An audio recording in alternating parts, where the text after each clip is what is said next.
bayan, malawak na bakuran, mataas na pader, pinapaligiran, at nakapila mga mamahalin sa sakyan. Mga bantay na laging bulong ng bulong, wala namang kasal pero marami ang nakabaro. Lumagas man ang ulan, iwanan butas ang bubong, mga katugod sana na hindi kilala ang tutungan ng kagilay. Sumputin ng gatos na nasakaw, nakit na way Pasko sa lamesa ay mayamon. Sab sigurong manirahan sa bahay na ganyan, sabi pa niya lahat dito mo rin matatagpuan ng tao na napag-awit. Isang bubuhan na may pagkakata ko'y pinag-aagawan, kaya naman di niya pinag-aagawan. Kung makita ko lamang siya sa iyak sisigawan, ay buhanan nakaupo.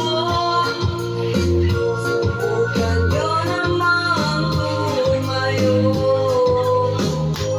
at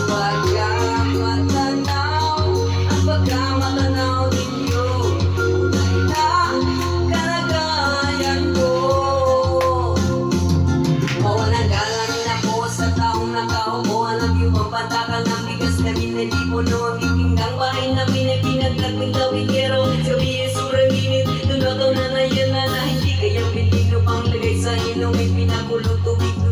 Tako'y uling-uling, gamit lamang ang panggatong na inanon sa estero. Nagsisinusina sa may kayaking banyo at nagkina na may kayaman ang isang kaldero na nagkagabot.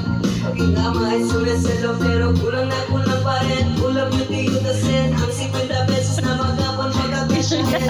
Di ko alam kung talagang